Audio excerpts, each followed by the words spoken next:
रंका यानी पुरुष तथा बंका यानी स्त्री परमात्मा के परम भक्त थे। तत्व ज्ञान को ठीक से समझा था, उसी आधार से अपना जीवन यापन कर रहे थे। उनकी एक बेटी थी जिसका नाम अंबिका था। अंबिका को अंबिका कहते थे। एक दिन नामदेव भक्त ने अपने गुरुजी से कहा कि गुरुदेव, आपके भक्त रंका व बंका बहुत निर्धन हैं।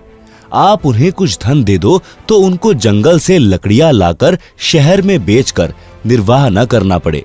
दोनों जंगल में जाते हैं, लकड़ियां चुग कर लाते हैं।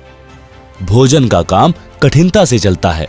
गुरुदेव बोले, भाई, मैंने कई बार धन देने की कोशिश की है, परंतु ये सब दान कर देते हैं। 2-3 बार तो मैं स्वयं वेश बदलकर लकड़ी खरीदने वाला बनकर गया हूं। उनकी लकड़ियों की कीमत अन्य से 100 गुना अधिक दी थी। उनकी लकड़ियां प्रतिदिन 2-2 आना की बिकती थी। मैंने 10 रुपए में खरीदी थी। उन्होंने 4 आना रखकर शेष रुपए मेरे को सत्संग में दान कर दिए। अब आप बताओ कि कैसे धन दूं? भक्त नामदेव जी ने फिर आग्रह किया कि अब की बार धन देकर देखो, अवश्य लेंगे। गुरु तथा नामदेव जी उस रास्ते पर गए जिस रास्ते से रंका बंका लकड़ी लेकर जंगल से आते थे। गुरुजी ने रास्ते में सोने यानी गोल्ड के बहुत सारे आभूषण डाल दिए जो लाखों रुपए की कीमत के थे। नामदेव तथा गुरुदेव एक झाड़ के पीछे छिपकर खड़े हो गए। रंका आगे आगे चल रहा था, सिर पर लकड़ियां रखकर, तथा उसके पीछे लकड़ियां लेकर बंका 200 फुट के अंतर में चल रही थी।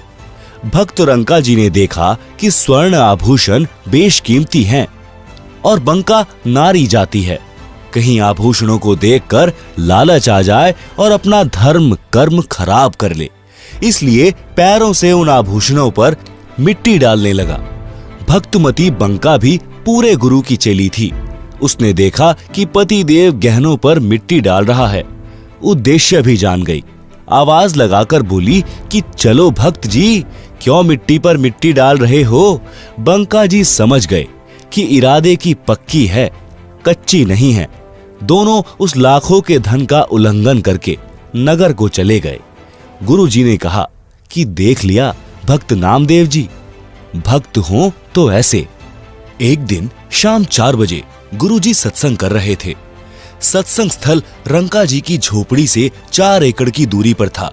रंका तथा बंका दोनों सत्संग सुनने गए हुए थे। उनकी बेटी अंबिका आयु 19 वर्ष झोपड़ी के बाहर चारपाई पर बैठी थी। झोपड़ी में आग लग गई, सब सामान जल गया। अंबिका दौड़ी दौड़ी आई और देखा कि सत्संग चल रहा था। गुरुजी सत्संग सुना रहे थे। श्रोता विशेष ध्यान से सत्संग सुनने में मग्न थे। शांति छाई थी। अंबिका ने जोर जोर से कहा कि माता जी, झोपड़ी में आग लग गई, सब सामान जल गया। माता बंकी उठी और बेटी को एक ओर ले गई और पूछा कि क्या बचा है। बेटी अंबिका ने बताया कि एक चारपाई बाहर थी, वही बची है। भक्त रंका भी उठकर आ गया था। दोनों ने कहा कि बेटी, उस चारपाई को भी आग के हवाले करके आ जा, सत्संग सुन ले। झोपड़ी नहीं होती तो आग नहीं लगती, आग नहीं लगती तो सत्संग के वचनों का आनंद भंग नहीं होता। अंबिका गई और चारपाई को झोपड़ी वाली आग में डालकर सत्संग सुनने आ गई। सत्संग के पश्चात घर गए। उस समय का खाना सत्संग में लंगर में खा लिया था। रात्रि में जली झोपड़ी के पास एक पेड़ के नीचे बिना बिछाए सो गए। भक्ति करने के लिए वक्त से उठे तो उनके ऊपर सुंदर झोपड़ी थी तथा सर्व बर्तन तथा आटा दाल आदि आदि मिट्टी के घड़ों में भरा था। उसी समय आकाशवाणी हुई कि भक्त परिवार, यह परमात्मा की मेहर है, आप इस झोपड़ी में रहो, यह आज्ञा है गुरुदेव की। तीनों प्राणियों ने कहा कि जो आज्ञा गुरुदेव। सूर्योदय हुआ तो नगर के व्यक्ति देखकर आश्चर्यचकित रह गए कि जो झोपड़ी दूसरे वृक्ष के साथ डली थी उस पुरानी की राख पड़ी थी। नई झोपड़ी 1 सप्ताह से पहले बन नहीं सकती थी। सबने कहा कि यह तो इनके गुरुजी का चमत्कार है।